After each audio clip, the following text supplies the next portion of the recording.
Bismillahirrahmanirrahim. Para pemirsa TV One yang mudah-mudahan senantiasa dirahmati dan diberkahi oleh Allah Subhanahu wa Ta'ala. Doa kami senantiasa menyertai Bapak Ibu para pemirsa dimanapun Anda berada. 7 gerigi kunci jannah, 4 telah kita pelajari, yaitu al-ilmu, al-yaqin, al-ikhlas, dan as-sidq. Apa 3 lagi yang penting untuk kita penuhi? Yang kelima adalah al-mahabbah, yaitu cinta, ya, yaitu cinta. Kita mengucapkan kalimat la ilaha illallah itu apakah sudah penuh cinta atau tidak punya rasa sama sekali? Nabi SAW mengingatkan kepada kita, hendaknya engkau itu beriman sampai pada fase halawatul iman, manisnya iman, zaqa ta'mal iman, ya, terasa nikmatnya iman, sampai kemudian kita dengan lepas mengucapkan raditu billahi rabba, aku ridho Allah itu sebagai Rabb, wabil islami dina, aku ridho Islam itu sebagai agamaku, wabi Muhammadin nabiyya wa rasulah, aku ridho Nabi Muhammad sallallahu alaihi wasallam itu nabi dan rasulku. Karena itu ketika kita begitu lepas, begitu nikmat mengucapkan kalimat itu, disitulah ada kesan bahwa kita ini telah mulai menapaki jalan mahabbah. Perhatikan dalam Al-Quran surah Al-Baqarah, surat kedua ayat ke-165 misalkan, Allah Subhanahu wa Ta'ala katakan, wa minan nasi may yattakhidhu min dunillahi andada yuhibbunahum kahubbillah walladzina amanu asyaddu hubban lillah, ila akhir ayat. Di antara manusia, kata Allah Subhanahu wa Ta'ala, ada yang mengambil hal-hal yang remeh-temeh, ya, sebagai Tuhannya, sebagai saingan-saingan Allah, ya, mungkin patungnya, mungkin pangkatnya, mungkin jabatannya, mungkin wanitanya, mungkin apa-apa yang membuat dia menomorduakan Allah Subhanahu wa Ta'ala. Mereka mencintai apa-apa yang tadi saya sebutkan seperti mereka mencintai Allah. Allah tidak suka. Justru ada orang-orang beriman yang mencintai Allah jauh melampaui kecintaan mereka kepada apapun dan siapapun. Inilah mahabbah, inilah cinta. Inilah yang kemudian membuat manusia itu betul-betul meninggalkan al-karhu, meninggalkan kebencian, meninggalkan penolakan, ya. Kita sampai pada titik lepas, kita sampai pada titik kemudian kita ini menikmati kalimat la ilaha illallah itu dengan penuh cinta. Orang yang cinta, dia tidak lagi dibatasi dengan angka-angka, meskipun dia menghormati angka-angka. Orang yang cinta, maka dia akan melakukan segala sesuatu itu dengan penuh kenikmatan. Para sahabat Nabi ketika mereka telah mencintai agama ini, dia siap untuk berjuang untuk mendapatkan cinta ini. Kalau kita lihat misalkan antara Muhajirin dan Ansor saja misalkan, dapat kita lihat bagaimana Nabi SAW sangat jarang memberikan kepada orang-orang Ansor. Orang-orang Ansor itu sangat berjasa dalam hijrahnya Nabi. Mereka menerima, membantu, membesarkan Muhajirin. Tapi Nabi tidak pernah untuk memberikan sesuatu yang besar kepada Ansor. Kenapa? Karena Nabi ingin menjaga mereka pada level titik yang tinggi, yaitu level pemberi, level melayani, khadim, bukan level menerima.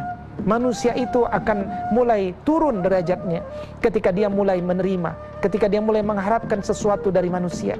Tetapi ketika dia senang memberi, maka lihat bagaimana orang-orang Ansor pada khususnya, juga kemudian tentu kita dapat ambil daripada kalangan Muhajirin misalkan, bagaimana kita lihat mereka senang memberi daripada menerima. Tangan di atas lebih baik daripada tangan di bawah. Itulah mungkin prinsip-prinsip yang mereka pegang teguh sebagai konsekuensi mereka mengharapkan cinta Allah Subhanahu wa Ta'ala daripada sekedar cinta manusia. Gerigi yang keenam adalah al-inqiyadu, yaitu ketaatan sebagai lawan daripada at-tarku, sebagai lawan daripada meninggalkan. Bagaimana kemudian ketika seseorang itu bertauhid, ya, ketika orang itu mengucapkan kalimat-kalimat tauhid la ilaha illallah, menunjukkan ketundukan. Dia tidak ingin berpikir kecuali dengan apa yang ada di dalam Al-Quranul Karim. Ketika dia bicara tentang konsep manusia, dia ambil konsep manusia dari Allah, dari Al-Quranul Karim. Ketika dia bicara konsep tentang dunia, dia ambil bagaimana dunia dalam perspektif Al-Quran. Ketika dia bicara tentang apa itu hidup, bagaimana hidup menurut Al-Quran. Ketika dia berbicara tentang ilmu, bagaimana ilmu menurut Al-Quran, ya. Ketika dia berbicara tentang nilai, bagaimana nilai menurut Al-Quran, maka dia nomor duakan akal pikirannya. Karena ada Allah Subhanahu wa ta'ala, dia gunakan akalnya bukan untuk mendahulukan dirinya, tapi dia gunakan akalnya untuk memahami kandungan-kandungan kitab suci, ya. Itu yang keenam.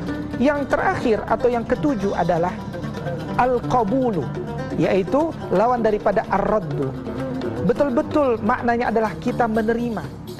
Kita menerima dengan sepenuh hati kalimat ini.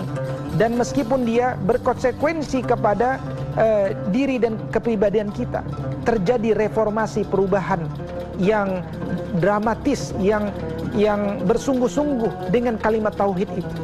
Bagaimana kemudian manusia dulu ada yang senang berzina, kemudian dengan kalimat ini mereka tinggalkan zina.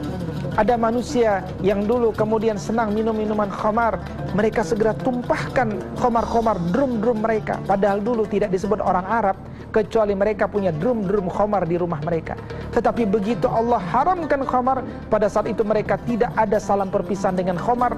Mereka langsung tuangkan khamar itu. Laksana Madinah itu seperti anak-anak sungai khamar, kira-kira ilustrasi pada masa itu. Kenapa? Mereka ingin bersegera dalam ketaatan. Inilah makna qabul, makna ketika di mana manusia itu ingin bersegera dalam ketaatan demi ketaatan. Maka 7 gerigi kunci jannah ini pelan-pelan para pemirsa semua kita sambung dalam kunci kita masing-masing. Melalui kalimat la ilaha illallah ini, sampaikan kalimat la ilaha illallah. 1 dengan ilmu, 2 dengan penuh keyakinan, 3 dengan penuh keikhlasan, 4 dengan penuh kejujuran, 5 dengan penuh cinta, 6 dengan penuh ketundukan, dan 7 dengan semangat penerimaan 100%, menerima kepada apa seluruh konsekuensi dari Allah Subhanahu wa ta'ala. Mudah-mudahan Allah Subhanahu wa ta'ala mudahkan kita untuk mencapai hajat hidup kita. Bismillahirrahmanirrahim. Allahumma la sahla illa ma ja'altahu sahla. Rabbana habib ilainal iman wa zayyinhu fi qulubina wa karrih ilainal kufra wal fusuqa wal isyan waj'alna minar rasyidin. Rabbana atina fid dunya hasanah wa fil akhirati hasanah wa qina adzabannar. Walhamdulillahi rabbil alamin. Aqulu qawli hadza wa astaghfirullah li wa lakum wallahu muwaffiqil aqwamit thariq. Assalamualaikum warahmatullahi wabarakatuh.